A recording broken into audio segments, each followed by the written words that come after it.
When my father retired, his company threw a banquet and gifted him a luxury watch. When I retired from the military, my hometown gave me a coupon for free coffee. When I didn't smile, the mayor said, "You should be thankful you came back at all." I took a photo with the coupon and mailed it to the base, along with my resignation letter. 2 weeks later, the city found out who donated the new Veterans Housing Complex. My name's Owen. I'm 28. Spent 6 years in the Marines, deployed twice to places I still can't talk about in detail. Came home with a limp that acts up when it rains and tinnitus that sounds like a constant high-pitched whine in my left ear. My dad worked for the same insurance firm for 30 years. Same cubicle, same coffee mug, same commute. When he retired last year, they rented out the ballroom at the Hilton downtown. 200 people showed up. His boss gave a speech about dedication and loyalty. They presented him with a Rolex Submariner in a wooden box. Everyone stood and clapped for 5 minutes straight. When I retired at 26, medically discharged after an IED in Helmand Province took out half my hearing and shredded the nerves in my right leg, my hometown decided to throw me a welcome home event. They held it at the VFW Hall on a Tuesday afternoon. Maybe 40 people showed up, mostly older vets from Vietnam and Korea who always showed up to these things. My parents were there. My younger brother texted that he had work. The mayor stood at a folding table with a microphone that kept cutting out. He read from index cards about service and sacrifice, stumbling over words like deployment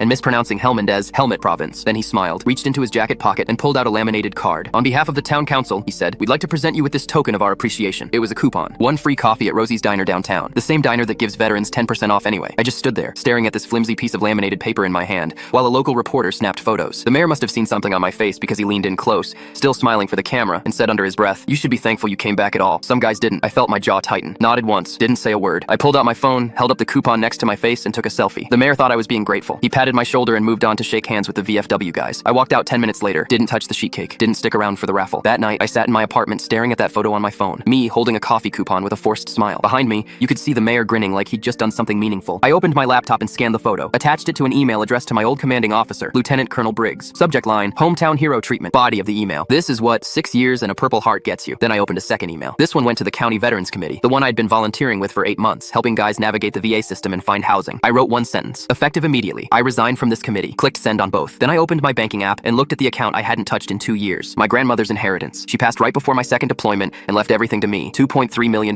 from the sale of her property upstate. I've been sitting on it, trying to figure out what she'd want me to do with it. Now I knew. I called a lawyer I'd met at the VA, told him I wanted to set up an anonymous donation. All of it. Affordable housing for homeless veterans. 20 units, fully furnished, caseworkers on site. He asked if I was sure. I said yes. 2 weeks later, my phone started buzzing at 6 a.m. Text from my dad. "Did you see the news?" I opened the local paper's website. Headline, Mystery Donor Funds 2.3 NM Veterans Housing Complex. Below it, a photo of the mayor at a press conference taking credit for bringing this incredible project to fruition through community partnerships. My phone rang. Unknown number. I let it go to voicemail. It was the mayor. His voice was tight, careful. "Owen, we need to talk about this housing project. There are some questions about the donor, and I thought perhaps you might..." I deleted it halfway through. My phone buzzed again. This time, a text from Lieutenant Colonel Briggs. "I got your email, and I saw the news. Well played, Marine." I looked at the framed photo on my wall. Me holding that coffee coupon, fake smile plastered on. Right next to it, I hung the deed to the property. 20 units. Opening in 6 months. The mayor called 4 more times that day. I never picked up.